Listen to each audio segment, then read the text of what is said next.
Sometimes the most profound discoveries come from the smallest hands and the most faithful hearts. When 6-year-old Lily lost her mother and moved in with her distant grandmother in the quiet town of Millbrook, she never imagined a stray dog would become her guide to healing.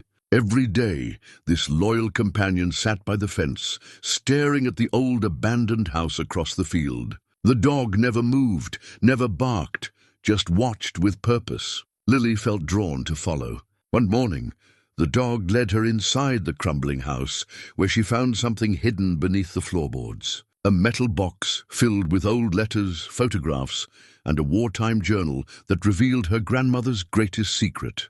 The discovery would bring two grieving hearts together and show the whole community that some bonds transcend time itself. But how did this mysterious dog know exactly where the most precious treasure was buried?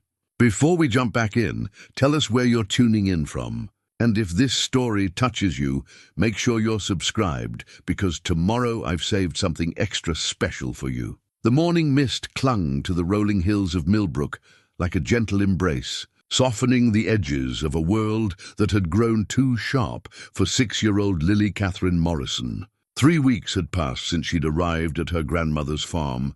3 weeks since the funeral that still felt like a terrible dream she couldn't wake up from. The white farmhouse with its wraparound porch and peeling paint sat nestled in a valley where time seemed to move at the pace of growing corn and changing seasons. Lily pressed her small nose against the cool kitchen window, watching the familiar ritual unfold in the distance. There he was again, the dog. A medium-sized mixed breed with a coat that might have once been golden, but had faded to the color of autumn wheat. Every morning at precisely 7:30, he would appear by the weathered fence post that marked the boundary between Grandma Rose's property and the abandoned Hartwell place across the field. "He's there again, Grandma," Lily whispered, though she wasn't sure her grandmother was listening. Rose Clearwater moved through her kitchen with practiced efficiency, her silver hair pinned back in the same neat bun she'd worn for as long as anyone could remember. At 78, she carried herself with the posture of someone who had learned early that strength was not optional. Rose murmured, not lifting her eyes from the cast-iron skillet where eggs sizzled in butter. "Drink your milk, child." Lily wrapped her small fingers around the glass, still warm from their morning milking. Everything here was different from the apartment in Chicago where she'd lived with Mama. Here, milk came from Bessie the Holstein, eggs from the speckled hens that pecked around the yard, and bread from the loaf Rose baked every other day in the old wood-fired oven. The silence between them felt heavy, filled with all the things they didn't know how to say to each other. Lily had met her grandmother only twice before, once when she was 3, and again at Mama's funeral. Both times, Rose had seemed like a figure from an old photograph, someone who existed in the stories Mama told, but never quite felt real. "Why doesn't he ever move?" Lily asked, returning her attention to the window. The dog sat perfectly still, his gaze fixed on the grey clapboard house that squatted empty across the field. Weeds had grown tall around its foundation, and several shutters hung askew like tired eyes. "Some creatures have their habits," Rose replied, her voice carrying the weight of experience. "Best to let them be." But Lily couldn't let it be. In the 3 weeks since her arrival, the dog had become a constant in her uncertain world. When everything else felt strange and different, when the grief would rise up in her chest like a tide, she could always find comfort in his unwavering presence. He was reliable in a way that nothing else seemed to be anymore. After breakfast, Lily helped with the morning chores. She scattered feed for the chickens, watching them peck and flutter with an earnestness that made her smile. The physical work felt good. It gave her hands something to do, and her mind a brief respite from the questions that tumbled through it like autumn leaves. Rose worked alongside her in companionable silence, their movements synchronized by the rhythm of farm life. Yet even in their shared tasks, Lily sensed the careful distance her grandmother maintained. It was as if Rose had built invisible walls around herself, walls that even a grieving grandchild couldn't breach. The farmhouse itself held mysteries that Lily was only beginning to discover. Built in the 1920s, it had the kind of character that came from decades of living. Wide plank floors creaked with familiar songs, and every room held the accumulated stories of the generations who had called it home. Rose's bedroom remained off-limits, but Lily had explored the others. The parlor with its heavy velvet curtains, the dining room where dust motes danced in shafts of sunlight, and the spare bedroom that had become her own. It was in the parlor that Lily had discovered the photo albums. 3 leather-bound volumes sat on the bottom shelf of an oak bookcase, their covers worn smooth by handling. The first contained pictures of Rose as a young woman, her face bright with the kind of hope that comes before life teaches its harder lessons. But as Lily flipped through the pages, she noticed something odd. Whole sections were missing, leaving behind only the small corner triangles where photographs had once been mounted. "Grandma, what happened to the pictures?" she had asked one evening, holding up a page with obvious gaps. Rose's face had closed, like a door slamming shut. "Some memories are better left alone, child. Put that away now." The dismissal stung, but Lily was learning that her grandmother's past was a territory marked with invisible, no trespassing signs. Still, she couldn't help wondering what memories were so painful that even their photographs couldn't be allowed to remain. The town of Millbrook itself seemed caught in a gentle suspension of time. Population 847, according to the faded sign at the town limits, though Lily suspected that number hadn't been updated in years. Main Street stretched for 4 blocks, anchored by Henderson's General Store on one end and the white-steepled Methodist Church on the other. In between, the barbershop, post office, diner, and library conducted their quiet business under the watchful eyes of maple trees that had shaded the street for over a century. The neighbors were kind but respectful of Rose's privacy. Mrs. Henderson from the general store would nod politely when they came to town for supplies, her eyes soft with sympathy when they fell on Lily. Tom Bradshaw, who owned the neighboring farm, would wave from his tractor and sometimes stop by with fresh sweet corn or news of a calf being born. Dr. Patterson, the elderly physician who had been caring for Millbrook's residents for 40 years, would ask after their health with genuine concern. But even among these good people, Lily sensed there were stories beneath the surface, histories that connected them all in ways she didn't yet understand. Sometimes she would catch adults exchanging meaningful glances or conversations that stopped abruptly when she approached. It was the way people behaved around secrets, careful, protective, kind, but guarded. The afternoons brought a routine that Lily was beginning to appreciate. After the midday meal, Rose would retreat to her sewing room, where she worked on quilts that told stories in fabric and thread. The rhythmic sound of her treadle sewing machine became a comforting backdrop to the afternoon quiet. Lily would often sit nearby, reading books from Rose's collection or working on drawings in the sketch pad Mama had given her for her 6th birthday. It was during these peaceful hours that Lily felt closest to her grandmother. Though they didn't talk much, there was something calming about sharing the same space, each absorbed in their own creative work. Sometimes Rose would hum old hymns while she sewed, her voice carrying melodies that seemed to belong to another era entirely, but always. When the afternoon light began to slant golden through the windows, Lily's attention would drift back to the mystery across the field. The dog never left his post until dusk, and even then he didn't go far. She had seen him sleeping in the tall grass nearby, always within sight of the abandoned house. "Whose house is that?" she asked one evening as they sat on the porch swing, watching fireflies dance in the gathering darkness. Rose's hands stilled on her knitting. It belonged to the Hartwells years ago. What happened to them? "Life happened," Rose said quietly. "Sometimes people move on, and houses get left behind." But there was something in her grandmother's voice, a tremor of emotion quickly controlled, that told Lily there was more to the story. The Hartwell house wasn't just abandoned, it was avoided. She had noticed that their mail carrier took the long way around rather than passing by the property, and Tom Bradshaw's cattle grazed everywhere in the adjacent field except near the house itself. As the days passed, Lily found herself drawn to the kitchen window each morning, watching for the dog's arrival. He never varied his schedule or position, never seemed to notice her watching. His vigil had the quality of devotion, the way people might sit by a loved one's bedside or tend a grave. One morning, she worked up the courage to step outside. The dog's ears perked up as she approached the fence, but he didn't move from his post. His eyes, a warm brown flecked with gold, regarded her with an intelligence that seemed almost human. "Hello," she whispered, extending her hand slowly. "I'm Lily!" The dog's tail gave a single tentative wag, but he remained fixed in his position. This close, she could see that he was well fed, despite being a stray. His coat healthy, though showing the silver of age around his muzzle. Someone had been caring for him, though she couldn't imagine who. "What are you looking at?" she asked, following his gaze to the Hartwell house.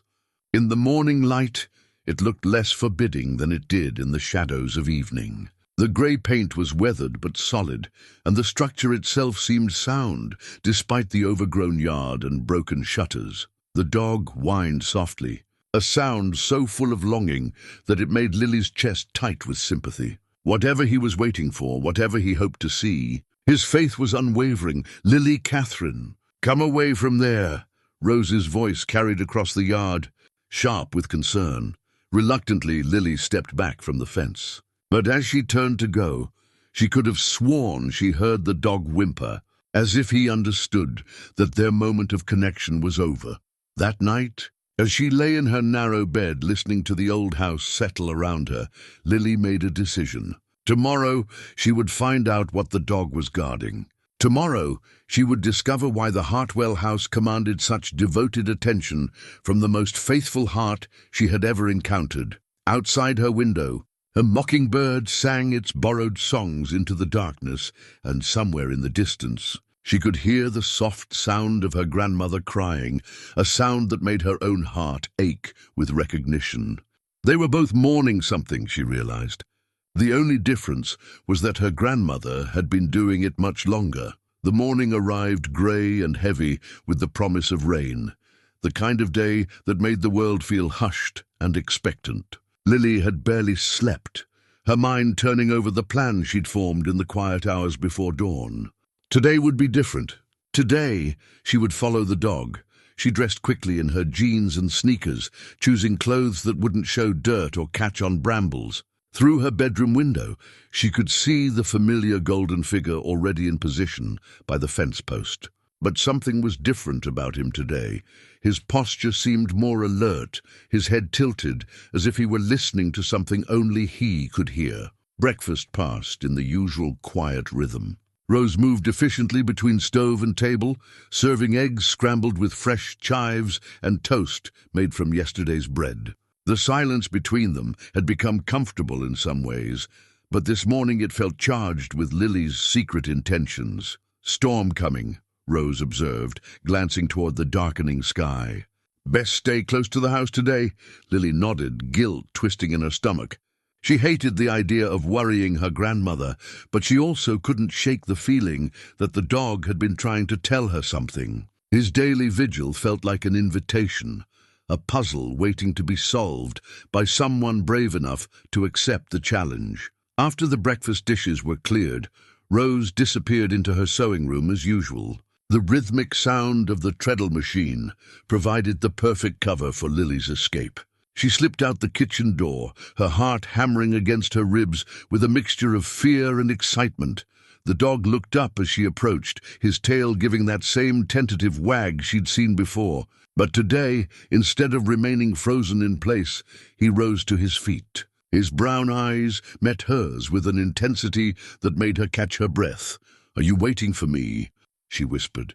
As if in answer, the dog turned and began walking toward the break in the fence that separated the two properties. He paused every few steps, looking back to make sure she was following. Lily glanced once toward the farmhouse, where the sound of the sewing machine continued undisturbed, then stepped through the gap in the weathered boards.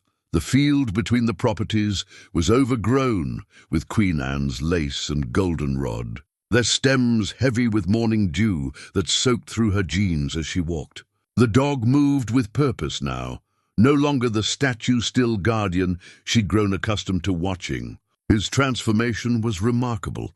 Where before he had seemed ancient and patient, now he moved with the energy of a younger animal on an important mission. The Hartwell house loomed larger as they approached, its grey, clappered siding weathered to the colour of storm clouds. Up close, Lily could see that the structure was more solid than it appeared from a distance. The foundation stones were fitted tight, and the roof, though missing a few shingles, showed no signs of major damage. This wasn't a house that had been abandoned by necessity. It was a house that had been left by choice. The front porch sagged slightly under the weight of neglect, its boards soft with rot in places. Weeds had grown up through the gaps, and morning glory vines wound around the porch posts with the determined patience of growing things. The dog bounded up the steps without hesitation, then sat beside the front door, looking back at Lily expectantly. "You want me to go inside?" Her voice sounded small in the morning stillness. The dog whined softly and pawed at the door. To Lily's surprise, it swung open at his touch, revealing a dark interior that smelled of dust and time and something else she couldn't quite identify, something that reminded her of her grandmother's cedar chest. Lily stepped across the threshold and found herself in what had once been a comfortable living room. Dust covers draped the furniture like ghosts, and cobwebs stretched across the corners where sunlight slanted through dirty windows. But despite the abandonment, there was an orderliness to the space that suggested someone had prepared it carefully before leaving. The dog padded across the room with familiar confidence, as if he had done this many times before. He stopped beside a loose floorboard near the far wall, one that sat slightly higher than its neighbors. With his paw, he scraped at the edge of the board, his claws catching in the gap. "What is it, boy?" Lily knelt beside him, running her fingers along the board's edge. It shifted under her touch, revealing that it wasn't nailed down like the others. Heart-pounding, she worked her small fingers into the gap and lifted.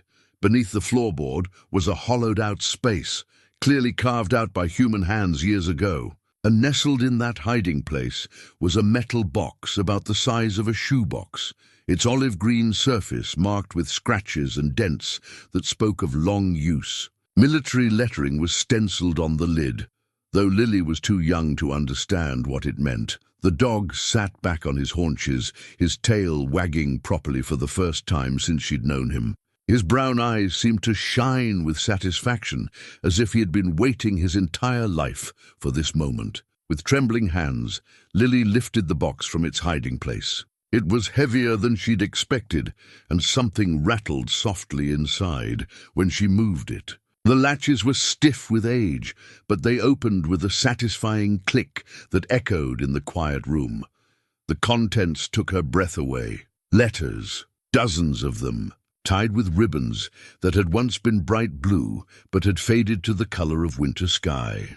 Photographs, some in formal poses, others candid shots that captured moments of joy and laughter. A small leather journal, its pages brown with age, and tucked beneath everything else, a pair of military dog tags on a chain that had tarnished black with time. Lily's hands shook as she lifted one of the photographs. It showed a young woman in a nurse's uniform, her hair pinned back in victory rolls, her smile radiant with happiness. Even across the decades, even with her face softened by youth, Lily recognized those eyes immediately. Grandma Rose, she breathed. The dog whined softly, as if agreeing. Lily looked at him with new understanding. He hadn't been guarding just any house. He had been protecting these treasures, these pieces of her grandmother's past that someone had hidden away with such care. Thunder rumbled in the distance, reminding her that she couldn't stay much longer. But she had to see more, had to understand what she'd discovered. She lifted another photograph, this one showing the same young woman dancing with a man in military uniform. Their faces were turned toward each other with the kind of intensity that needed no words to explain. A love letter slipped from between two photographs.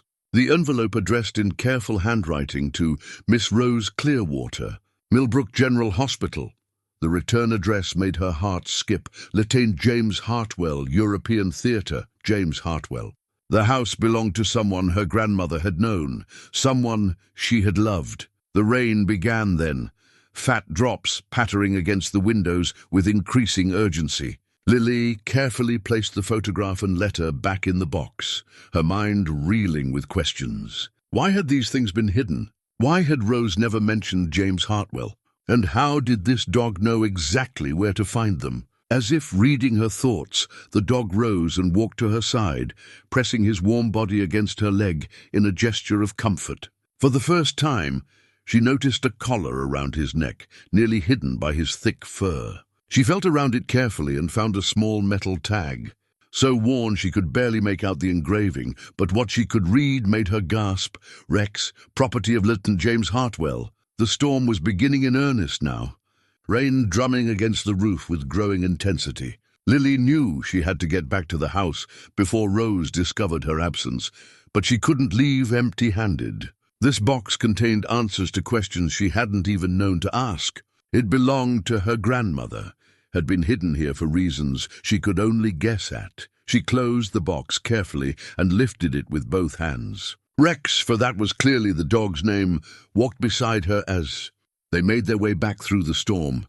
By the time they reached Rose's kitchen door, they were both soaked through, and Lily's heart was pounding with more than just the effort of running through the rain. Rose stood at the kitchen window, her face drawn with worry that transformed to relief when she saw Lily approaching. But the relief lasted only until her eyes fell on the metal box in her granddaughter's hands. The color drained from Rose's face so completely that Lily thought she might faint. Her hand flew to her throat, and she made a sound, half gasp, half sob, that seemed to come from the deepest part of her soul. "Where did you find that?" Rose whispered, her voice barely audible above the rain. "In the Hartwell house," Lily said, setting the box carefully on the kitchen table. "Rex showed me where it was hidden." At the mention of the name, Rose's legs gave out, and she sank into the nearest chair. Her eyes never left the box, as if it were something both precious and dangerous, something she had thought lost forever. "Rex," she repeated, the word heavy with decades of memory. Oh, dear Lord, after all these years. The storm raged outside, but inside the kitchen time seemed suspended. 3 generations sat together in the lamplight, Rose, Lily, and the memories contained in a metal box that had waited 70 years to come home. The storm passed as suddenly as it had arrived, leaving the world washed clean and smelling of rain-soaked earth. But inside Rose's kitchen, the air remained heavy with the weight of revelation. The metal box sat on the table between grandmother and granddaughter like a bridge across 7 decades of silence. Rose's hands trembled as she reached for the box, then pulled back as if it might burn her. Tears streamed down her weathered cheeks, carving silver paths that caught the afternoon light filtering through the windows. "I never thought I'd see this again," she whispered. "I buried it myself the day I got word that he—" Her voice broke, unable to finish the sentence. Lily moved closer, her small hand finding her grandmother's larger one. "Grandma, who was James?" The name seemed to unlock something in Rose. She looked up, really looked at Lily for perhaps the first time since she'd arrived, and saw not just a grieving child to be managed, but a granddaughter hungry for connection, for the stories that would help her understand where she came from. James Hartwell was— Rose paused, searching for words that could capture what he had meant to her. "He was everything I thought my life would be." With careful reverence, Rose opened the box. The first thing she lifted was the photograph Lily had seen earlier, the one of herself in the nurse's uniform. Her fingers traced the edges, as if trying to remember what it felt like to be that young woman, full of hope and plans for the future. "This was taken in 1943, she said softly. "I was 21, fresh out of nursing school. The war was raging, and every able-bodied person was doing their part. I was assigned to Millbrook General Hospital, which had been converted to treat wounded soldiers." Lily studied her grandmother's face in the photograph. The resemblance was clear, but more than that, She could see something in those young eyes that had been missing from Rose's expression for as long as she'd known her. Pure, uncomplicated joy. "You were beautiful," Lily said simply. Rose's laugh was watery but genuine. "I felt beautiful then." James had a way of making everyone around him feel special, but when he looked at me, she shook her head, lost in memory. She reached into the box and withdrew the tarnished dog tags. They clinked softly in her palm as she held them up to the light. "Lieutenant James Robert Hartwell, born April 15th, 1919. He was 4 years older than me, already a man, when I was still figuring out who I wanted to be." "What happened to him?" The question hung in the air like smoke. Rose set the dog tags carefully on the table and reached for the leather journal. Its pages were yellowed and brittle, filled with handwriting in faded blue ink. "James kept a journal throughout the war," she said. "He would write in it whenever he could, between missions, during quiet moments in camp, sometimes even while under fire. He said it helped him remember who he was when everything else felt like madness." Rose opened the journal to a page marked with a pressed flower, a violet that had somehow retained a ghost of its original purple color. He wrote about everything: the men in his unit, the places they went, the things they saw. But mostly, he wrote about coming home, about the life we were going to build together. She began to read, her voice growing stronger as she shared James's words. "Rose asked me today what I want to do when the war ends. It should be an easy question, but I found myself stumbling over the answer. Not because I don't know, but because wanting something that much feels dangerous. Like if I say it out loud, fate might decide to take it away from me." But she waited with that patient smile of hers, and finally I told her the truth. "I want to wake up every morning knowing she's there beside me. I want to build her a house with a porch swing, where we can sit in the evenings and watch our children play in the yard. I want ordinary days filled with ordinary things. Coffee at breakfast, arguments about what to plant in the garden, growing old together one season at a time. Strange how war makes you appreciate the simple things you never thought to treasure before." Lily listened, fascinated. The man in the journal sounded nothing like the mysterious figure she'd imagined. He was real, with hopes and dreams that sounded perfectly reasonable and wonderfully normal. "He built this house, didn't he?" she asked, gesturing toward the window that faced the abandoned property. Rose nodded. "He bought the land right after we met. Every time he came back on leave, he would work on it. Stone by stone, board by board. He said he was building our future. But you never got to live there." The pain that crossed Rose's face was so acute that Lily immediately regretted the question. But Rose didn't turn away from it. Instead, she reached for one of the letters, holding the envelope with careful hands.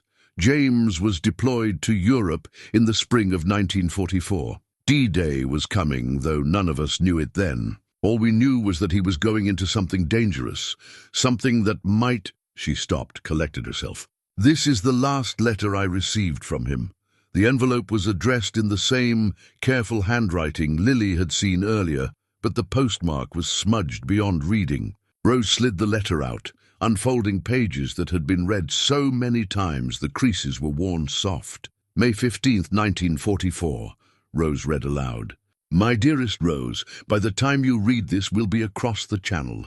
I can't tell you where or when, but you'll know soon enough from the news. I want you to know that whatever happens, these months with you have been the best of my life. You've given me a reason to be careful, a reason to come home. The house is almost finished, just needs the porch swing we talked about. I've already picked out the spot where we'll hang it. When this is all over, I'm going to marry you on that porch, with the whole town watching and Rex barking at the preacher." At the mention of Rex, both Rose and Lily glanced toward the kitchen door, where the old dog had settled for a nap, his coat still damp from the rain. He seemed to sense their attention and lifted his head, regarding them with those intelligent brown eyes. "Rex was James's military working dog," Rose explained. "They were inseparable. James used to say that Rex understood him better than most people did. When James shipped out, Rex went with him." Lily studied the dog with new wonder. "But how is he still alive?"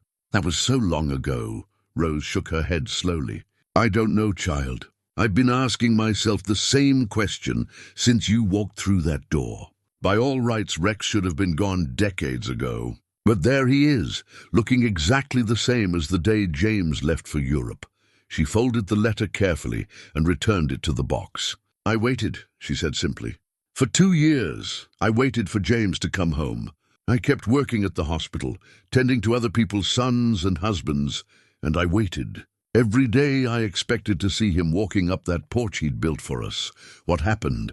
Rose's hands stilled on the box. In September 1946, I received official word that James had been killed in action. Missing in action first, then presumed dead. I was told there would be no body to bring home, no grave to visit. He had simply vanished into the chaos of war. The kitchen fell quiet, except for the steady tick of the old clock on the mantel. Outside, a meadowlark called across the fields, its song bright and hopeful in the afternoon air. I buried this box that same day, Rose continued. I couldn't bear to look at the reminders of what we'd never have. I sealed up the house, put the farm up for sale, and tried to forget that James Hartwell had ever existed. But you didn't sell the farm. Rose smiled sadly. No, I didn't. Every time someone came to look at it, I found some excuse to change my mind. I told myself I was being practical, but the truth was, I couldn't bring myself to leave. This was where James and I had been happy. This was where he'd promised to come back to. She reached across the table and took Lily's hand. So I stayed. I married your grandfather 5 years later, a good man who understood that some part of my heart would always belong to someone else. We raised your father here, and he was happy. But I never opened that box again, never spoke James's name out loud until today. And Rex? I never saw Rex again after James left. I assumed he died in the war along with his master. Rose looked toward the door, where the dog lay sleeping. Until now. The evening light had grown long and golden by the time Rose reached for the bundle of letters, tied with faded blue ribbon. Her fingers worked carefully at the knot, treating the silk as if it were made of spun glass. When the ribbon finally gave way, the letters fanned across the kitchen table like fallen leaves. There are 43 of them, Rose said, her voice thick with emotion. 1 for every week from the time we met until he shipped out for the final mission. Lily picked up one of the envelopes, marveling at the careful script that spelled out her grandmother's name. The paper was soft with age, and she could see where tears had once fallen, leaving faint watermarks that spoke of love and longing across the decades. Would you like me to read some to you? Rose asked, her hand hovering over the letters, as if she still couldn't quite believe they were real. Lily nodded eagerly. In the growing darkness, Rose switched on the kitchen lamp, creating a pool of warm light that wrapped around them like an embrace. Rex stirred from his nap and padded over to settle at their feet, as if he too wanted to be part of this reunion with the past. Rose selected a letter from early in the stack, dated just a month after they'd met. October 12th, 1943, she read aloud. My dear Rose, I hope you won't think me too forward for writing, but I find that I can't stop thinking about our conversation yesterday in the hospital garden. When you talked about your dream of traveling to see the northern lights someday, your whole face lit up with such wonder that I wanted to promise you the aurora borealis on the spot. Since I can't deliver the northern lights just yet, I've enclosed a pressed maple leaf from the tree where we sat. I thought you might like to keep it as a reminder that even in wartime, there's still beauty to be found if you know where to look. I hope I might be able to show you more beautiful things when my leave ends and I return to base. Until then, I remain your devoted admirer, James. Rose paused, smiling at the memory. I still have that maple leaf. It's pressed in my Bible upstairs. He sounds like he really loved you, Lily said softly. We loved each other, Rose corrected gently. It wasn't one-sided. I was just as smitten as he was, maybe more so. James had this way of making you feel like you were the most important person in the world when he looked at you. She selected another letter, this one from later in their courtship. March 3rd, 1944. Dearest Rose, I've been thinking about what you said last week, that you worry about what will happen to us after the war ends. You asked if I might get restless living in a small town, if I might want to see more of the world than Millbrook has to offer. Let me set your mind at ease, my darling. I've seen enough of the world to last several lifetimes. I've walked through cities reduced to rubble and fields scarred by warfare. I've witnessed human cruelty that would break your generous heart, and I've learned that the most precious things in life are often the simplest ones. A home-cooked meal, a letter from someone who loves you, the sound of children playing in a yard. These aren't small things, Rose, they're everything. And I want to experience every single one of them with you. Rex lifted his head at the sound of James's name, his ears perking forward as if he recognized something familiar in the words. Rose noticed and reached down to stroke his graying muzzle. "You remember him, don't you, old boy?" she murmured. "How is it possible that you're still here after all these years?" The question hung in the air, unanswerable but somehow not requiring an answer. Some mysteries, Lily was learning, were meant to be accepted rather than solved. Rose continued reading, her voice growing more confident with each letter. The correspondence painted a picture of a love that had grown deeper with each passing week. Two young people, discovering each other through words on a page, sharing their hopes and fears and dreams for the future. April 20th, 1944. My darling Rose, Rex has been acting strangely lately. He keeps staring at my photograph of you, tilting his head the way he does when he's trying to figure something out. I think he's jealous that I spend so much time looking at your picture instead of playing fetch with him. Don't worry, I've told him all about you, and I think he's prepared to share me when we all come home. In fact, I have a feeling you and Rex are going to be great friends. He has excellent judgment when it comes to people, and I know he'll love you almost as much as I do. As if understanding every word, Rex's tail began to wag slowly. He moved closer to Rose's chair and rested his chin on her knee, looking up at her with eyes that seemed to hold decades of patient devotion. "Oh, Rex," Rose whispered, her voice breaking. "You've been waiting all this time, haven't you? Guarding his house, protecting his letters, keeping faith when the rest of us gave up hope." Lily watched the reunion between her grandmother and the dog with wonder. There was something magical happening here, something that transcended the ordinary rules of life and death and time. She thought of her mother, gone these few weeks, but feeling like a lifetime ago, and wondered if love really could survive anything, even the finality of goodbye. "Grandma," she said quietly, "what was Mama like when she was my age?" Rose looked up from the letters, her eyes soft with fresh tears. "Your mother was curious, just like you, always asking questions, always wanting to know the story behind everything. She would have loved these letters. Did you ever tell her about James?" Rose shook her head regretfully. "I should have. Your mother deserved to know about the man who taught me what real love looked like, even if I lost him. But I was afraid that talking about it would make the pain fresh again. I thought if I kept it buried, I could protect myself from hurting. But it hurt anyway," Lily observed with the clear-eyed wisdom that sometimes came to children. "Yes," Rose admitted. "It hurt anyway. And worse, I missed the chance to share something beautiful with your mother. I missed the chance to tell her that love, real, deep, lasting love, is worth the risk of loss." She selected another letter from the pile, one that was noticeably thicker than the others. "This one is special," she said. "James wrote it just before D-Day, though of course he couldn't tell me that at the time. May 28th, 1944. My dearest, most beloved Rose, I'm writing this by candlelight in a tent somewhere in England, listening to the rain against the canvas and thinking of you. Tomorrow we begin something that will either bring this war to an end or, well, let's not think about the other possibility. I want to tell you something I should have said months ago. I love you, Rose Clearwater.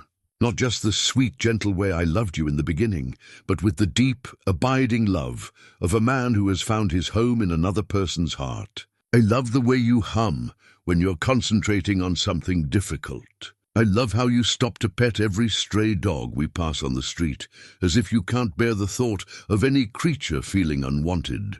I love your laugh, especially the way it bubbles up when you're trying to be serious. I love your hands, so gentle when you're tending to wounded soldiers, so sure when you're kneading bread or mending a tear in my uniform. If I don't make it back from this mission, I want you to know that you made me happier than I ever thought possible. You gave me a reason to be brave, a reason to fight, not just against the darkness in the world, but for the light we can build together.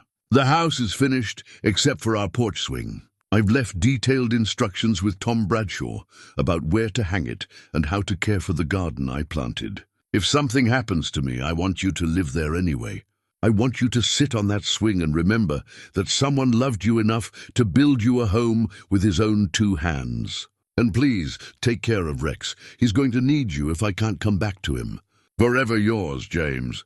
The kitchen fell silent, except for the sound of Rose's quiet weeping. Lily slipped from her chair and went to her grandmother, wrapping her small arms around Rose's shoulders in the same gesture of comfort her mother had once offered her. He did love you, Lily said simply.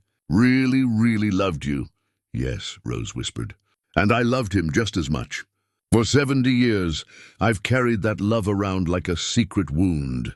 But reading his words again, seeing how much joy we brought each other, I'm beginning to remember that love isn't just about the pain of losing someone.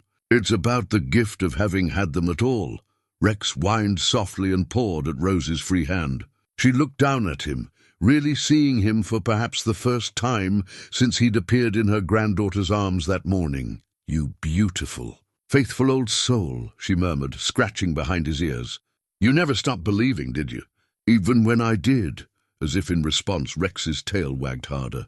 He left Rose's side and padded to the kitchen door, looking back at them expectantly. I think he wants to show us something else, Lily said. Rose wiped her eyes and stood slowly, her joints protesting after sitting hunched over the letters for so long. Then I suppose we should follow him. After today, I've learned not to question Rex's wisdom. They stepped out into the evening air, which had grown cool and sweet with the scent of honeysuckle. Rex led them not toward the Hartwell house as Lily expected, but toward the old barn behind Rose's house. The structure was solid despite its age. Its red paint faded to the color of rust, but its bones still strong. Rex stopped at the barn door and sat, looking up at Rose with patient expectation. She lifted the heavy wooden latch and pulled the door wide, revealing the shadowy interior filled with the accumulated treasures and tools of farm life. But Rex wasn't interested in the farm equipment. He walked directly to the far corner, where a canvas tarp covered something large and rectangular. With his nose, he pushed at the edge of the tarp until it slipped away. Underneath was a porch swing, handcrafted from oak and sanded smooth as silk. Even in the dim light, they could see the care that had gone into every detail. The gentle curve of the seat, the sturdy chains that would hold it, the small heart carved into the center of the back support. Rose gasped, her hand flying to her mouth. James made this. He finished it before he left, but I couldn't. It's beautiful, Lily breathed, running her small hand along the smooth wood. It's been waiting for you all this time. Rex's tail wagged as if to say, finally someone understands. He had been guarding more than just letters and photographs and memories. He had been protecting the physical symbols of a love that refused to be forgotten, keeping them safe until the day when hearts were ready to heal. In the gathering darkness, 3 generations stood together in the old barn. A woman who had loved and lost, a child who was learning about loss and love, and a faithful dog who had never stopped believing that some promises transcend even death. The next morning brought the kind of crystalline clarity that sometimes follows a storm. As if the world had been washed clean and set right again, Lily woke to find Rex curled up on the rag rug beside her bed, his steady breathing a comforting rhythm in the quiet farmhouse. Somehow, without discussion or invitation, he had claimed his place in their home. Over breakfast, Rose seemed transformed. The careful distance she had maintained since Lily's arrival had melted away like morning frost, replaced by an openness that made her appear years younger. She moved around the kitchen with lighter steps, humming snatches of half-remembered songs as she cooked eggs and bacon with an attention to flavor she hadn't shown in weeks. "I've been thinking about James's journal," she said as they settled at the table. "Last night I only had the courage to look at his letters to me. But there's so much more in that little book. Stories I never heard, thoughts he never shared." Lily spread jam on her toast, watching her grandmother's face carefully. The grief was still there, would probably always be there, but it was no longer the sharp, bitter thing that had defined Rose for so many years. Now it seemed gentler, mixed with gratitude and wonder. "Would you like to read it together?" Lily asked. Rose nodded, already reaching for the leather-bound journal they'd left on the kitchen counter. Rex lifted his head at the movement, his ears pricking forward with interest. It was remarkable how attuned he was to anything connected with James, as if 70 years hadn't dimmed his ability to recognize his master's belongings. Rose opened the journal carefully, turning past the early entries they'd glimpsed the day before. "Here," she said, finding a page marked with a 4-leaf clover pressed flat between the pages. "June 10th, 1944, 4 days after D-Day." She began to read aloud. "We made it through the landing, though not all of us. I won't write the names of those who didn't. Some things are too sacred to put on paper, even for remembrance. But Rex and I are whole, and that feels like a miracle. He saved my life today, actually. Heard the sniper before I did, and knocked me flat just as the bullet whistled over my head. I owe that dog everything, which is saying something since I already owed him my sanity." Rose paused, looking down at Rex with newfound understanding. "He was a hero," she said softly. "James's guardian angel with 4 legs and a tail." She continued reading. "I carry Rose's picture in my breast pocket, right over my heart. The other men tease me about it, but I don't care. When everything around us is chaos and death, looking at her face reminds me that there's still beauty in the world, still something worth fighting for. I told Rex all about her today while we were waiting for orders.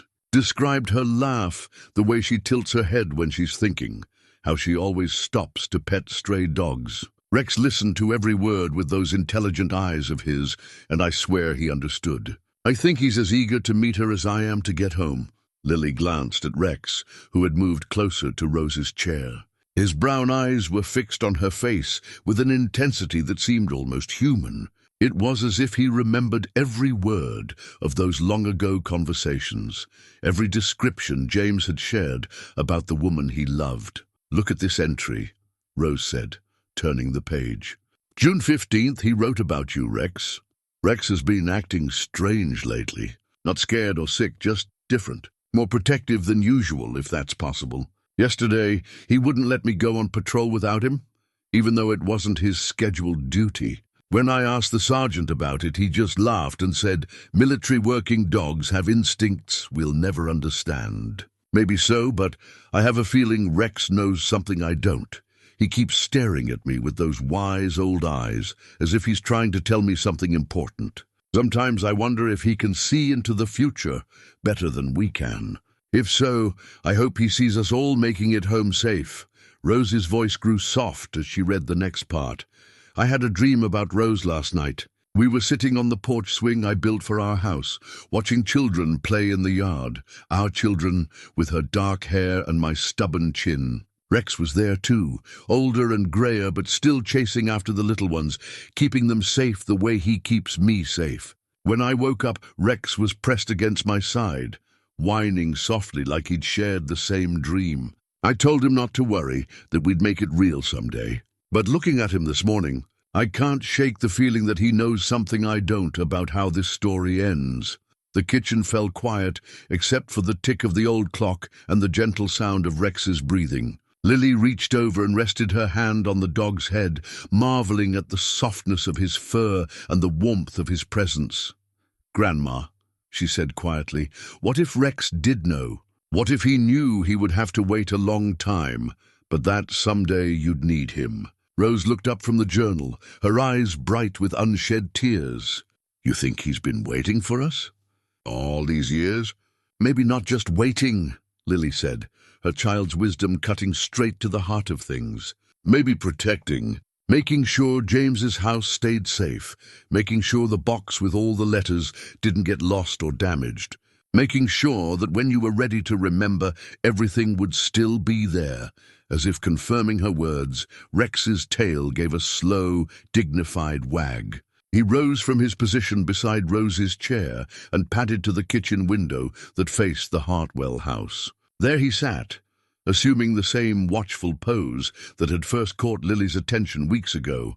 But something was different now. The rigid tension that had defined his vigil was gone, replaced by a more relaxed alertness. He was still watching, still guarding, but the desperate edge of his devotion had softened into something that looked almost like peace. "I think you're right," Rose said, following Lily's gaze to where Rex sat, silhouetted against the morning light. "I think he's been our guardian angel all along, making sure love didn't get lost to time and grief." She turned back to the journal, flipping through pages filled with James's careful handwriting.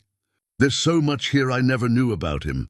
Stories about his childhood, his dreams for after the war, his thoughts about what makes life worth living." Her fingers traced the edge of a page where the ink had run slightly, as if tears had fallen on it while it was still wet. This entry is from July 4th, 1944. "Today is Independence Day, though there's not much celebrating happening where we are. But it got me thinking about freedom and what it really means. I used to think freedom was about being able to go where you want and do what you please. But now I think real freedom is about choosing to love someone so completely that their happiness becomes more important than your own safety. I chose to love Rose, and that choice has made me freer than I've ever been. Even here, even in the middle of all this darkness, I'm free because I know that somewhere in Millbrook there's a woman who loves me back. That's the kind of freedom worth fighting for." Rose closed the journal gently, her hands lingering on the worn leather cover. "He understood something I forgot," she said. "That love doesn't end when someone dies. It just changes form. Like Rex," Lily said, understanding flooding through her. "He couldn't stay with James, but he could stay with James's love for you." "Yes," Rose whispered, her voice full of wonder. "Oh, my dear child, yes. That's exactly right." Outside the window, Rex continued his vigil, but now it felt less like desperate waiting and more like peaceful guardianship. The morning sun cast long shadows across the field between the two houses, and for the first time in 70 years, those shadows didn't seem to be hiding secrets. They were simply part of the landscape of a love story that had found its way home at last. 3 days had passed since the discovery of James's letters, and the farmhouse had taken on a different quality, as if secrets long buried were finally allowing light to filter into dark corners. Rose moved through her daily routines with renewed purpose, and Lily noticed her grandmother humming more often, the melodies drifting through the rooms like forgotten memories coming home.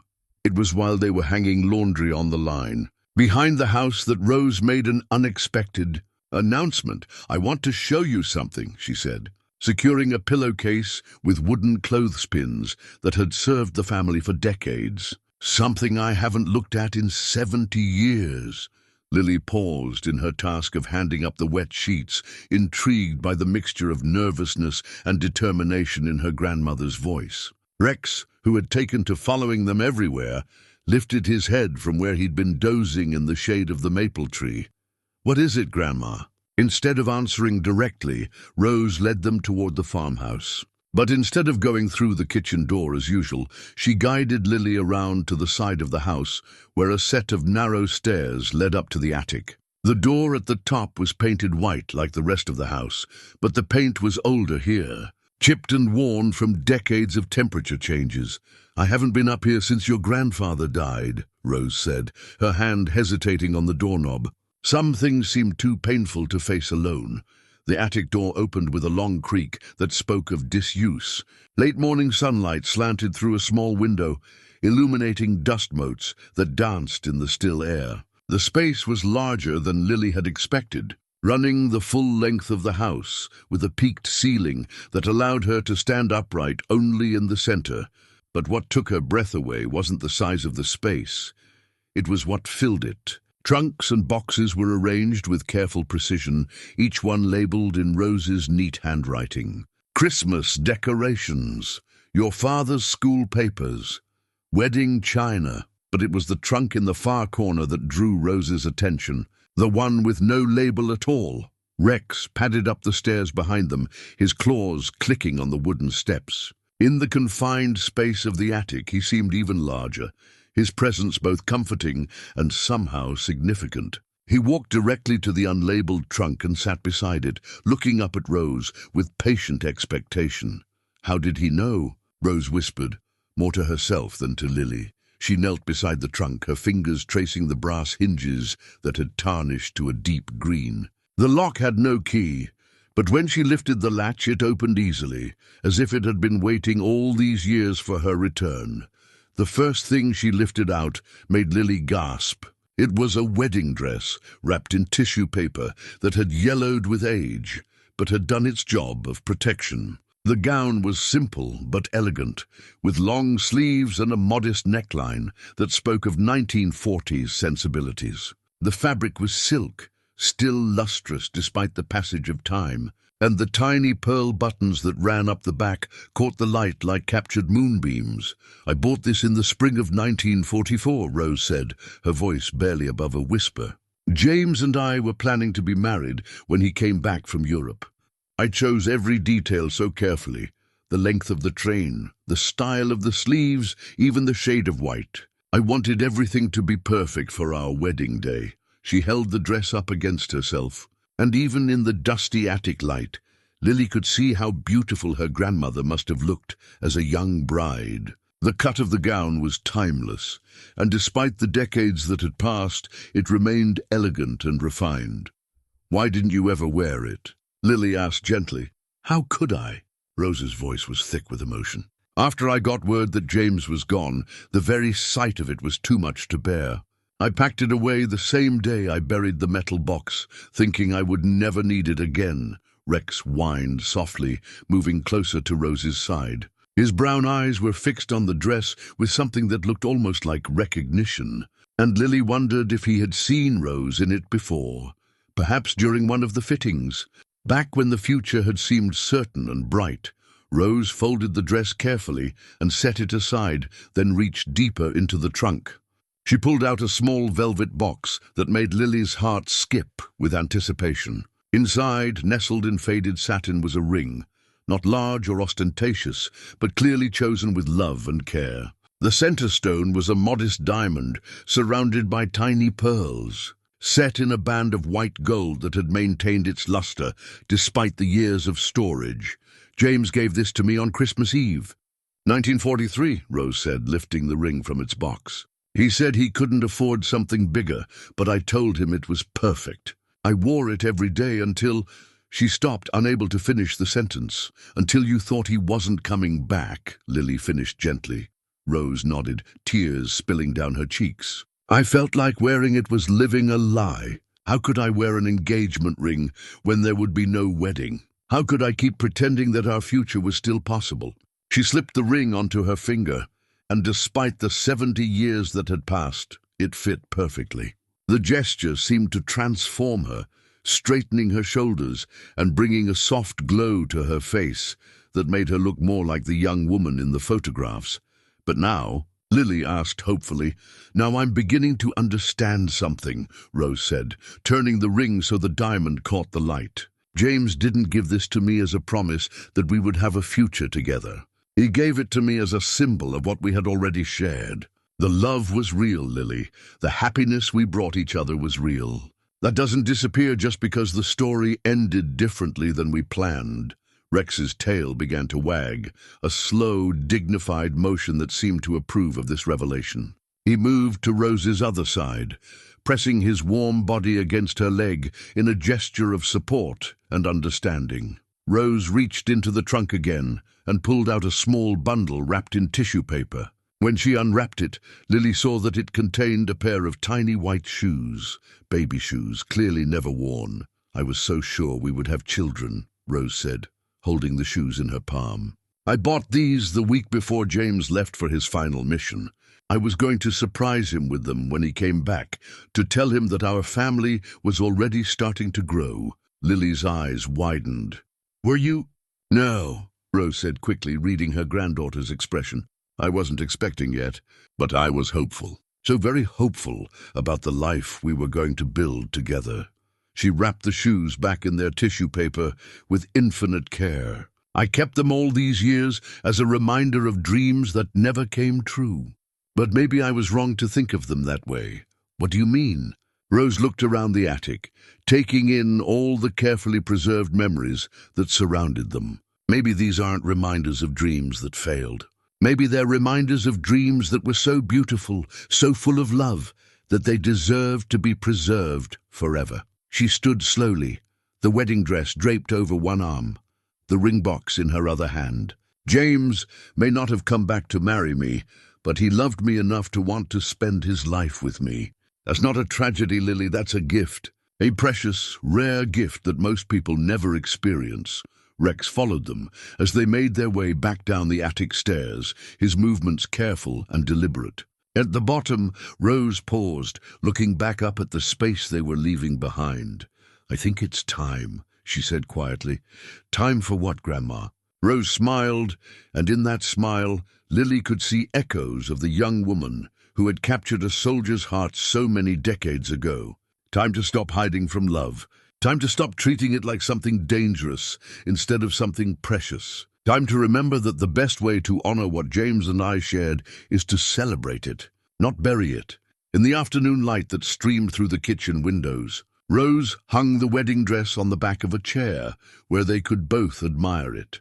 The silk caught the light beautifully, and for a moment it was easy to imagine how radiant Rose would have looked walking down the aisle to meet the man who had built her a house with his own hands. Rex settled himself beneath the dress, as if he were standing guard over this tangible symbol of the love he had served so faithfully. His presence seemed to bless the decision to bring these long-hidden treasures back into the light, to let them be part of life instead of monuments to loss. Tomorrow, Rose said, her voice full of quiet determination. I think we should pay a visit to James. It's time I told him about the wonderful granddaughter I've discovered, and the faithful friend who never forgot his promise to keep us safe. Stop believing that someday, somehow, you'd find your way back to the people James loved, as if in response. Rex's tail wagged slowly, and he made a soft sound that was part whine, part sigh, the sound of a soul finally at peace after a very long journey. Dr. Patterson pulled out another document from Rex's file, this one a letter written in James's familiar handwriting. I found this in Rex's collar when I first examined him as a puppy. James asked me to keep it in case anything ever happened to him. With trembling hands, Rose took the letter and unfolded it carefully. The paper was more fragile than the others they'd discovered, as if it had been handled many times over the years. To whoever finds this letter, she read aloud, if you're reading this, it means something has happened to me and Rex is alone in the world. This dog has been my constant companion, my protector and my friend. He has intelligence beyond what most people understand, and a loyalty that goes deeper than training or instinct. If I don't make it home from the war, please know that Rex's greatest purpose was always to protect the woman I love, Miss Rose Clearwater of Millbrook. He knows her name, knows her scent, knows her voice from the hours I've spent talking to him about her. If anything happens to me, Rex will find his way to her. It's not just what I've trained him to do, it's what his heart knows is right. Please help him if you can. He's carrying more than just my love for Rose. He's carrying the promise that some bonds can never be broken, not by distance, not by war, not even by death. Signed, Lieutenant James Robert Hartwell, somewhere in France, September 15th, 1944. Rose pressed the letter to her heart, tears streaming down her face. He knew, she whispered. Somehow James knew that Rex would outlive him, would find a way to keep the promise he couldn't keep himself. Dr. Patterson leaned back in his chair, shaking his head in wonder. I've been carrying that letter for 70 years, never knowing if I'd ever need to fulfill the obligation James placed on me. But Rex never needed my help finding you, did he? No, Rose said, looking down at the remarkable dog who had somehow transcended the normal limitations of life and death to fulfill his master's final mission. He's been finding me all along, waiting by that fence, watching over James's house, protecting those letters and photographs until the day I was ready to remember what love really means. Rex stood and walked to the window, looking out across the fields toward the two houses, one where Rose had lived with her grief, one where James's dreams had waited in the darkness. But his vigil was different now. The desperate edge was gone, replaced by something that looked remarkably like satisfaction. "I think," Lily said softly, "Rex has been waiting for this moment his whole life. Not just to find you, Grandma, but to help you find yourself again." Rose nodded, understanding flooding through her like sunrise after the longest night. Rex hadn't just been guarding James's belongings, he'd been guarding James's love, keeping it safe and whole until the day when Rose would be strong enough to receive it again. "Come on, old friend," she said to Rex, her voice full of wonder and gratitude. "I think it's time we all went home."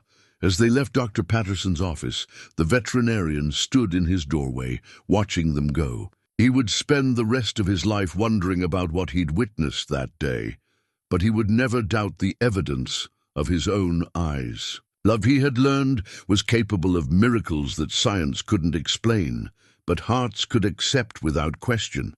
Rex walked between Rose and Lily, his steps lighter than they'd been in decades. His mission, begun in a war-torn field in France so many years ago, was finally nearing completion. Soon, very soon, he would be able to rest. The news of Rex's true identity spread through Millbrook like ripples on a still pond, carried by Dr. Patterson's hushed conversations with long-time residents who remembered the war years. By evening, cars had begun to appear in Rose's driveway, neighbors and friends drawn by a story that seemed to prove that miracles, however impossible they might seem, could still find their way into ordinary lives.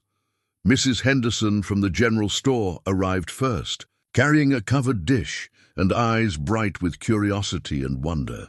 Tom Bradshaw came next, his work boots cleaned and his Sunday hat in his hands, followed by the Methodist minister, Reverend Clark, and a handful of other townspeople who had grown up hearing stories about James Hartwell and the sweetheart he'd left behind. Rose stood on her front porch, overwhelmed by the sudden attention, but touched by the genuine care in her neighbors' faces. These people had known her for decades, had watched her live with her secret grief, and now they wanted to be part of whatever healing was taking place.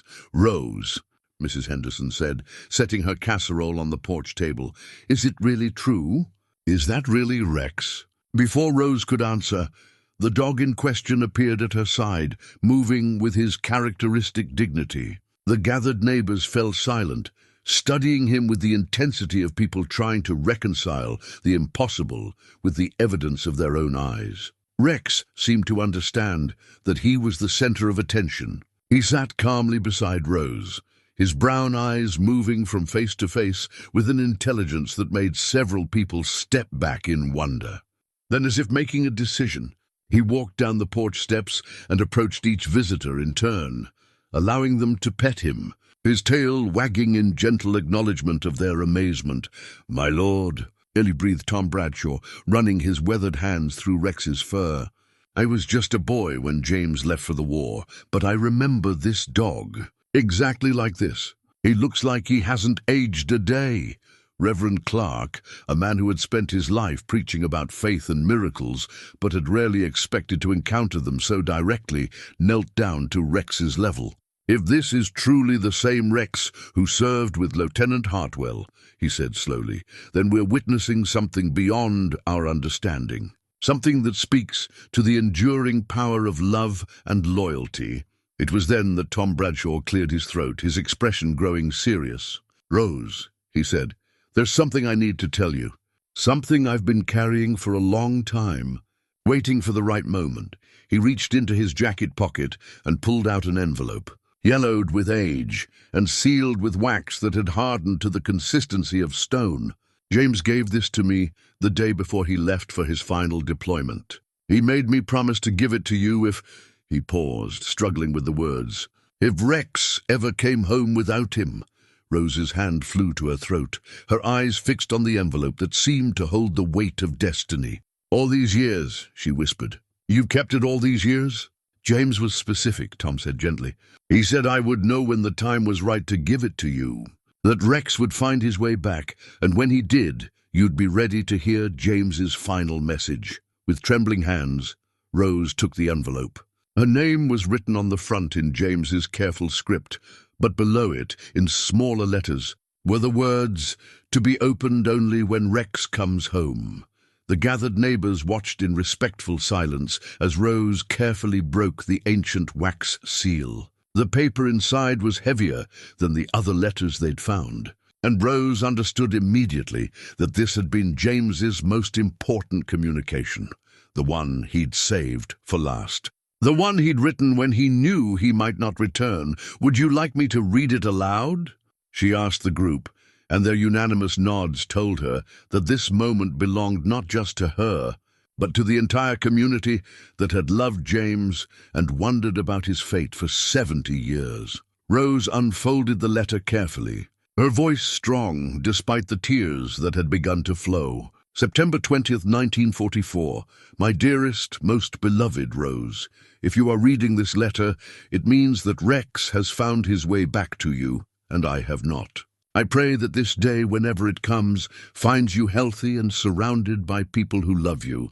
She paused, looking around at the faces of her neighbors, realizing that James's prayer had indeed been answered. Then she continued, "I need you to know that every moment we shared, every laugh, every conversation, every dream we built together made my life complete in ways I never thought possible. You gave me something to fight for that went beyond duty or country. You gave me a vision of what life could be when filled with love." Rex moved closer to Rose as she read, pressing against her legs in a gesture of comfort and support. It was as if he understood that this was the message he had waited 70 years to deliver. "I'm writing this letter because Rex has been acting strangely again, and I've learned to trust his instincts above my own. He knows something is coming, something that might separate us permanently. But Rose, I need you to understand that Rex is more than just a military working dog. He carries within him every story I ever told him about you, every description of your laugh, every word I spoke about the life we were going to build together. If I don't make it back, Rex will be my gift to you, not just as a companion, but as a living reminder that our love was real and precious and worthy of celebration, not mourning."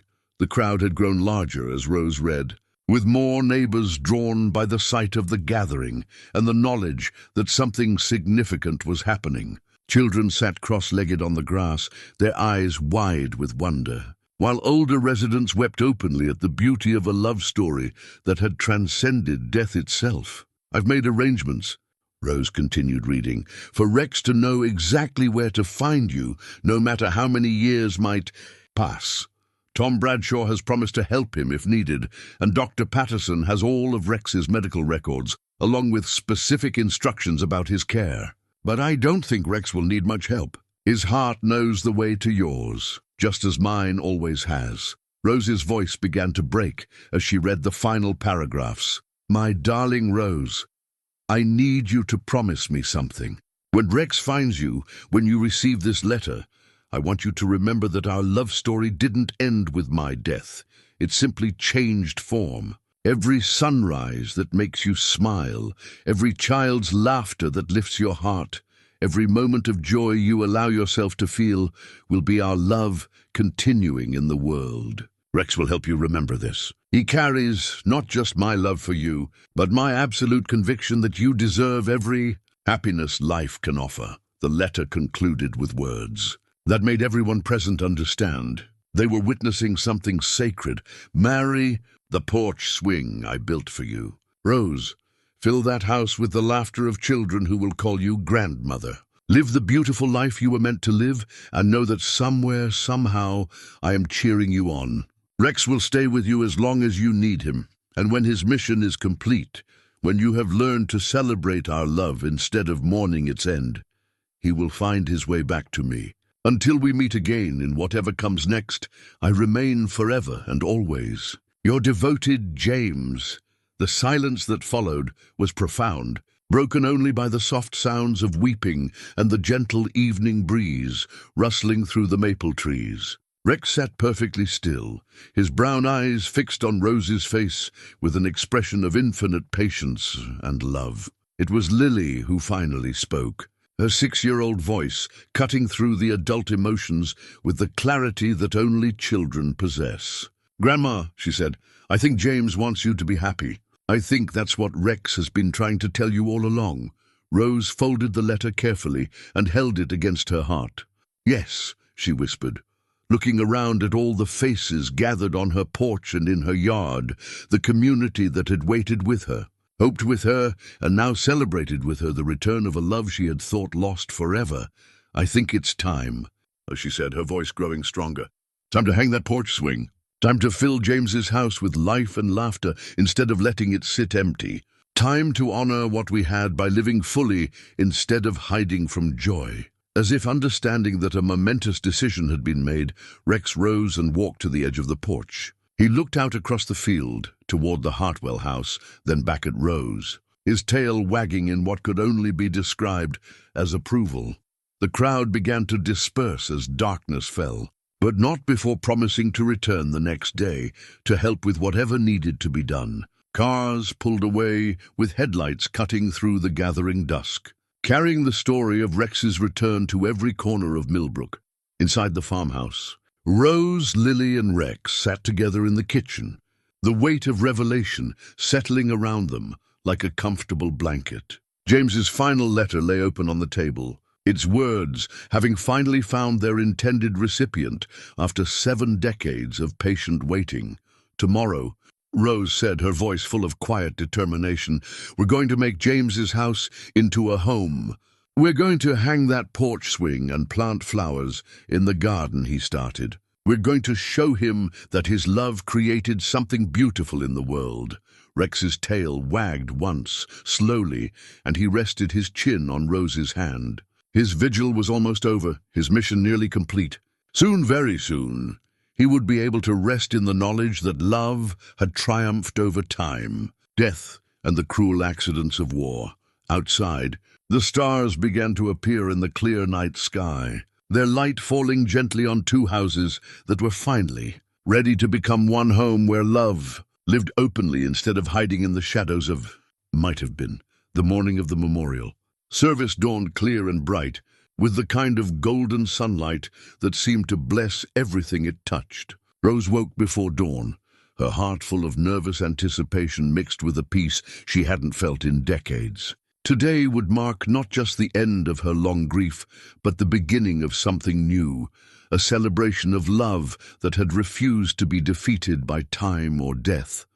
The entire town had turned out for the occasion. By 9 in the morning, the field between Rose's farmhouse and the Hartwell property was filled with people carrying folding chairs, blankets, and covered dishes. Children ran between the adults, their laughter bright in the morning air, while the older residents moved with the careful dignity of those who understood they were witnessing something historic. Rex had spent the early hours of the morning moving restlessly between the 2 houses, as if checking to make sure everything was in order for the day he had waited 70 years to see. His usual calm demeanor had given way to something that looked almost like excitement, though tempered with the wisdom of age and purpose. "Look at him," Lily said to her grandmother as they watched Rex make another circuit of the property.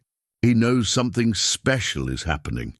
Rose nodded, adjusting the simple blue dress she had chosen for the occasion, the same shade as the ribbons that had tied James's letters together. He's been preparing for this day his entire impossibly long life. Tom Bradshaw and several other men had worked since sunrise to install James's porch swing on the front porch of the Hartwell house. The oak had weathered beautifully during its decades in the barn, and the swing hung perfectly level from chains that gleamed in the morning light. Seeing it there, in the place James had always intended it to occupy, brought tears to many eyes. Mrs. Henderson had organized the women of the church to clean the Hartwell house from top to bottom, sweeping away 70 years of dust and abandonment. The windows sparkled, the floors gleamed, and vases of fresh flowers from Rose's garden graced every room. For the first time since James had left for his final mission, the house looked like a home again. At 10 o'clock, Reverend Clark called the gathering to order. The crowd arranged itself in a semicircle facing the porch swing, with Rose and Lily seated in places of honor in the front row. Rex took his position between them, his brown eyes alert and watchful. "We gather here today," Reverend Clark began, his voice carrying clearly across the field, "not to mourn what was lost, but to celebrate what was found. The love between James Hartwell and Rose Clearwater has proved itself stronger than war, stronger than death, stronger even than the passage of 70 years. He gestured toward the memorial stone that the community had commissioned for the occasion, a simple granite marker engraved with James's name, his dates of service, and the words, "His love built more than a house. It built a legacy of faithfulness that lives on." Rose felt tears begin to flow, but they were different from the tears she had shed for so many years. These were tears of gratitude, of wonder, of joy at finally being able to acknowledge publicly what James had meant to her. "Before we begin our formal ceremony," Reverend Clark continued, "Rose has asked to say a few words." Rose stood slowly, her legs shaking slightly with emotion. The crowd fell completely silent, sensing the significance of this moment, the first time in 70 years that Rose Clearwater would speak publicly about the love that had shaped her life. "My friends," she began, her voice wavering at first but growing stronger with each word, "I spent most of my adult life trying to forget James Hartwell. I thought that was the brave thing to do, the practical thing. I thought that moving on meant leaving him behind."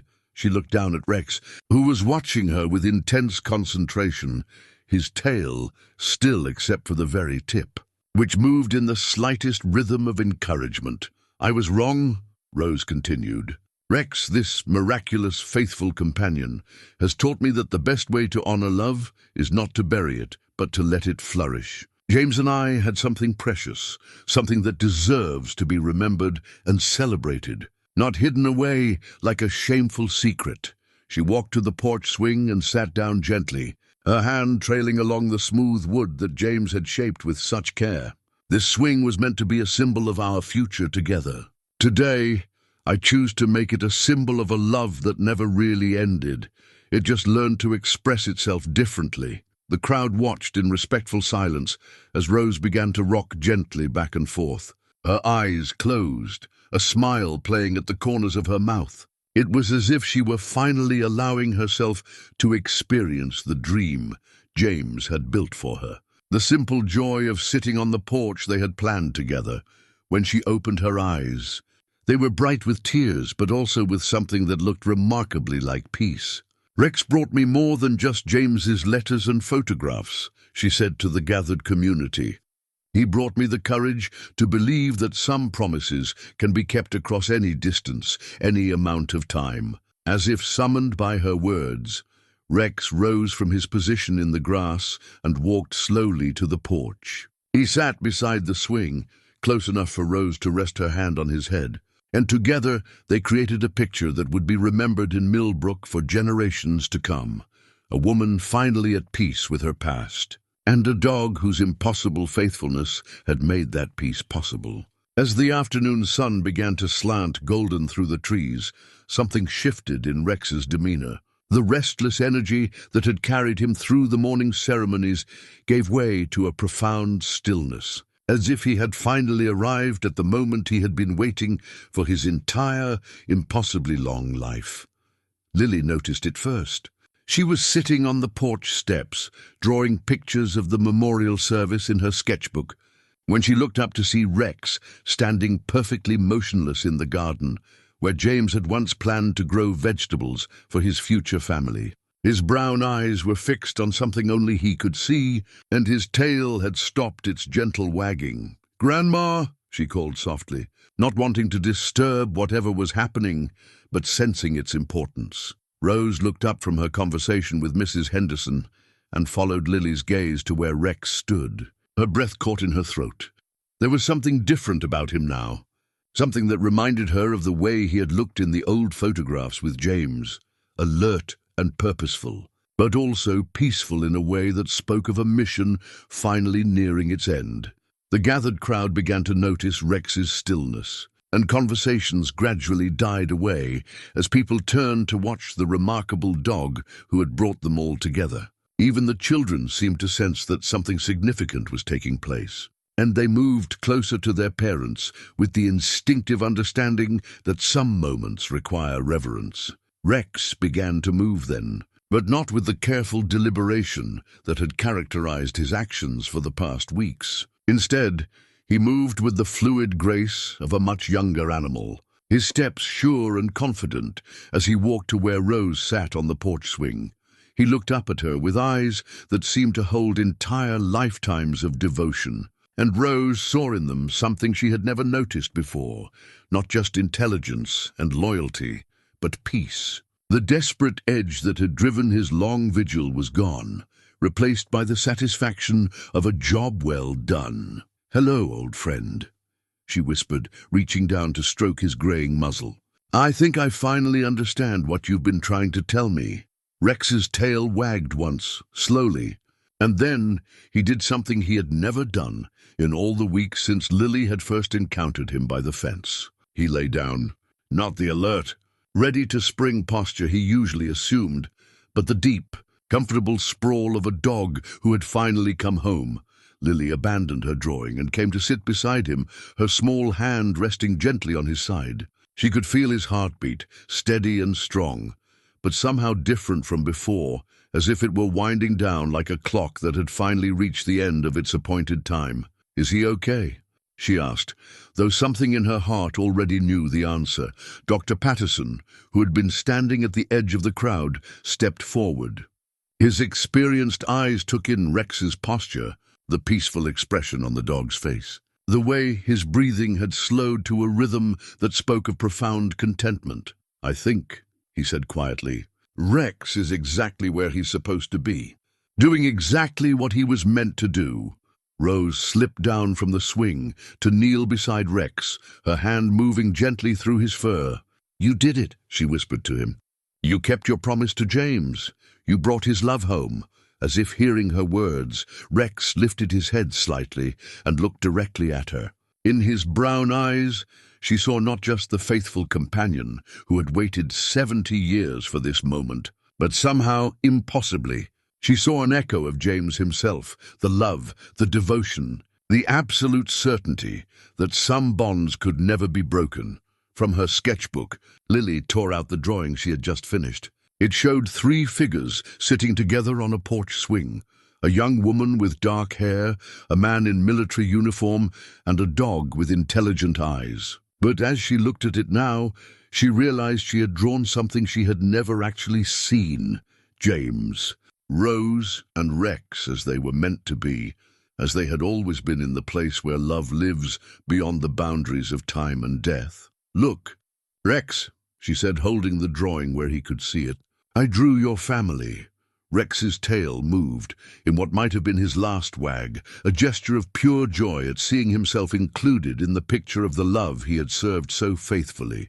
His eyes moved from the drawing to Rose's face, then to Lily's, and finally back to the garden, where the memorial stone caught the afternoon light.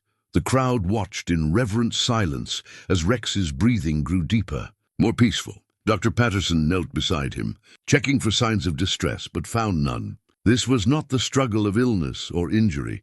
This was the gentle surrender of a soul whose work was finally complete. "He's going to sleep," Lily said, with the matter-of-fact acceptance that children sometimes bring to the mysteries of life and death. "He's tired from waiting so long." Rose nodded, tears streaming down her face, but they were tears of gratitude rather than grief. "Yes," she whispered, stroking Rex's head one last time. "He's earned his rest." As the sun set behind the trees, Rex closed his eyes with a soft sigh of contentment. His breathing grew slower, gentler, until it finally stilled altogether. But even in death, his face retained the peaceful expression of a mission accomplished, a promise kept, a love delivered safely home after the longest of journeys. In the growing twilight, surrounded by the community that had welcomed his impossible story. The most faithful dog in the world finally found his rest. 6 months had passed since Rex found his final rest in the garden behind the Hartwell house, and spring had come to Millbrook with an abundance that seemed to celebrate the love story that had finally found its proper ending. The memorial garden that the community had created in Rex's honor bloomed with daffodils and tulips, their bright faces turned toward the sun like a chorus of joy. The transformation of the Hartwell property had become a labor of love for the entire town. What had once been an abandoned house shrouded in mystery was now the Hartwell Memorial Garden, a place where people came to reflect on the enduring power of love and faithfulness. The porch swing that James had built with his own hands had become a favorite spot for courting couples, elderly friends sharing memories, and parents reading to their children. Rose had moved into the house permanently, bringing with her the accumulated treasures of 2 lifetimes. James's letters were displayed in a shadow box in the front parlor, along with his journal and the photographs that chronicled their brief but profound love affair. The wedding dress she had never worn hung in a place of honor in the bedroom, not as a symbol of dreams unrealized, but as a testament to hope that had been justified in ways she never could have imagined. Lily had settled into her new home with the adaptability of childhood, her initial grief over losing her mother slowly transforming into something more complex, an understanding that love could take many forms, could bridge any gap, could endure beyond the boundaries that seemed to define human existence. She had started school in Millbrook and quickly made friends among the children who loved to hear the story of the miraculous dog who had waited 70 years to deliver a message of love. The room that had been designated as Lily's contained the artifacts of her own journey toward healing. Her sketchbook was filled with drawings that chronicled the weeks of discovery, Rex by the fence, her grandmother reading James's letters, the moment when the metal box was first opened. But the drawing that held the place of honor on her desk was the one she had shown to Rex on the day he died. The picture of 3 friends who had found their way back to each other across the impossible distance between life and death. On this particular spring morning, Lily sat on the porch swing with her grandmother, both of them watching the sunrise paint the sky in shades of rose and gold. The daily ritual had become one of their favorite traditions, a quiet time for reflection before the busy activities of the day began. "I had a dream about Rex last night," Lily said, swinging her legs gently as the swing moved back and forth in its familiar rhythm. Rose smiled, not at all surprised. In the months since Rex's passing, both she and Lily had experienced dreams that felt more like visitations, moments when the faithful dog seemed to check on them, to assure them that his contentment in whatever realm he now inhabited was complete. "What was he doing in your dream?" Rose asked. "He was young again," Lily replied, her voice filled with wonder. "Young and strong, and he was running across a field toward a man in a soldier's uniform. And the man, I think it was James, was kneeling down with his arms open, waiting for Rex to reach him." Rose felt her heart swell with a mixture of joy and peace. "That sounds like a very good dream." "It was," Lily agreed. "And Rex looked back at me before he reached James, and his tail was wagging so hard his whole body was wiggling. He looked happy, Grandma. Really, really happy." They sat in comfortable silence for a while, watching as the town began to wake up around them. Cars passed on the country road, their drivers often slowing to wave at the 2 figures on the famous porch swing.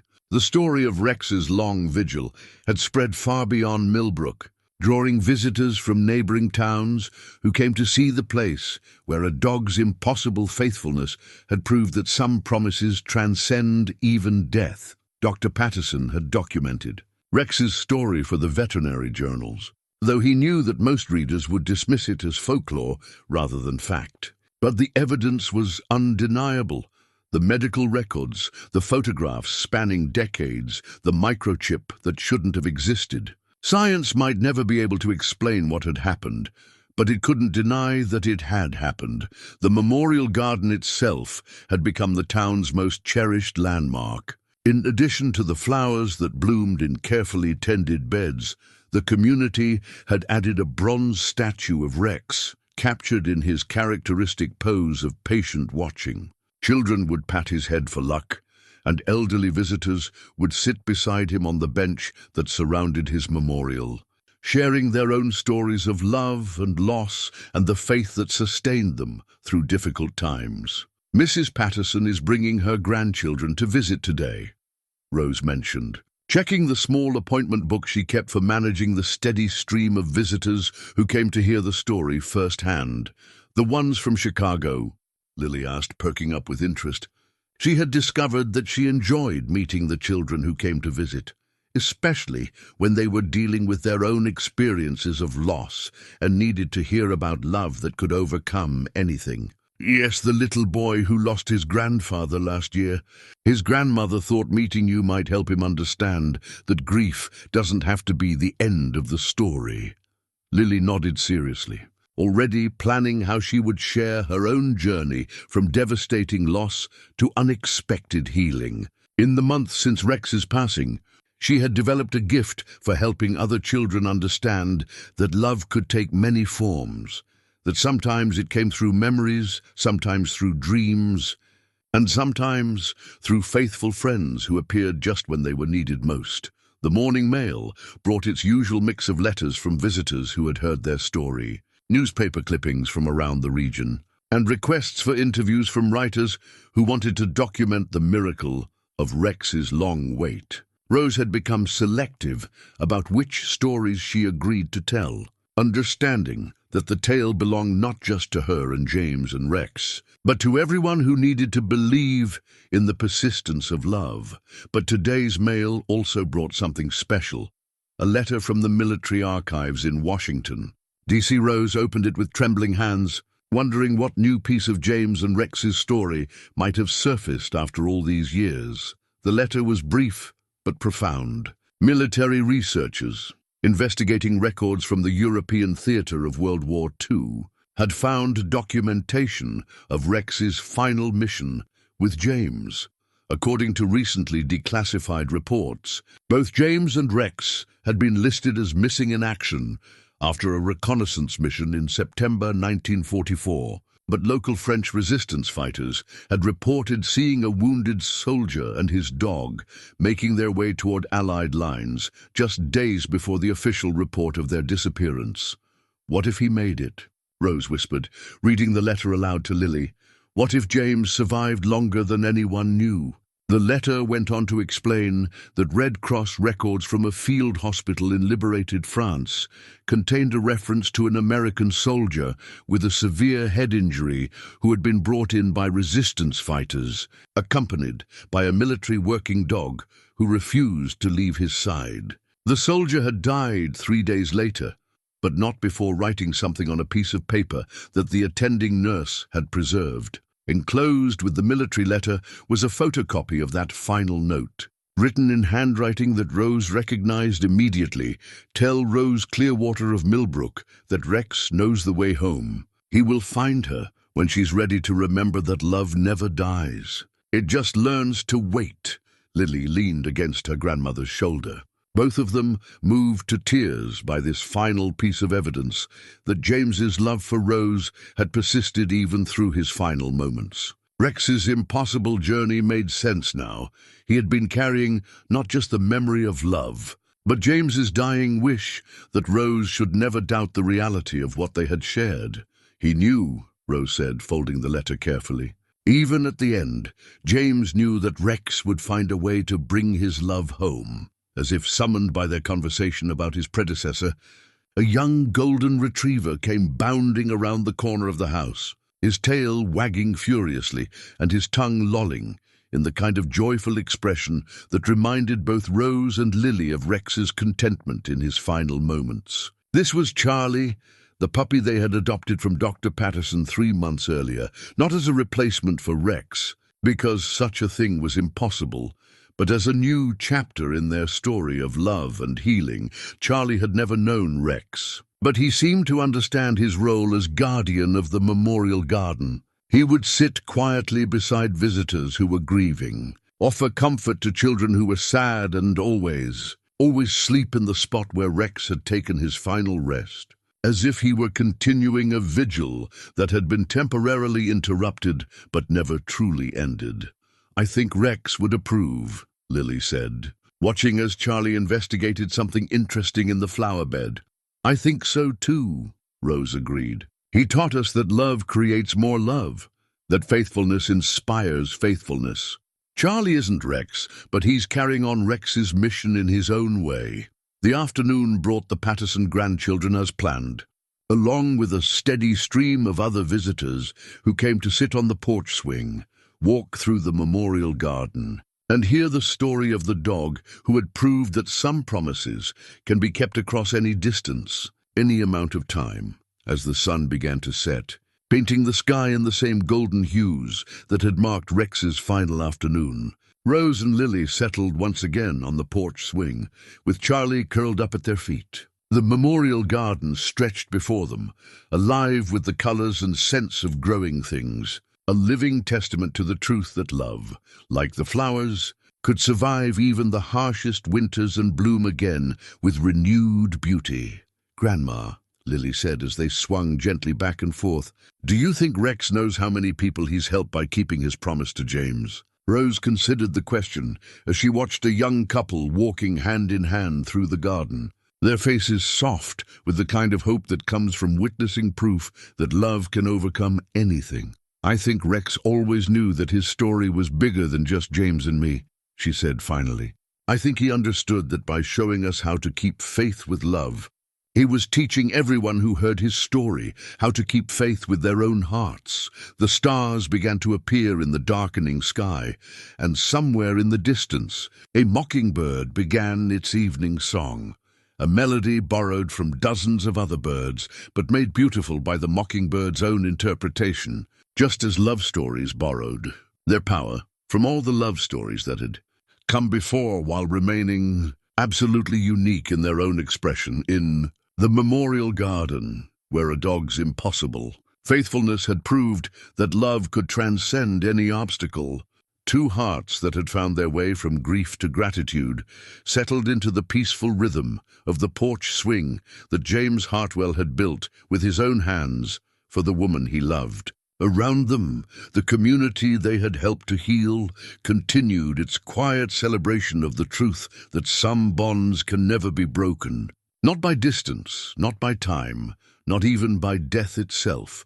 And in the gentle evening breeze that rustled through the flowers Rex had helped to plant, those who listened carefully could almost hear the sound of a dog's contented sigh, the peaceful breathing of a faithful heart that had finally brought love safely home.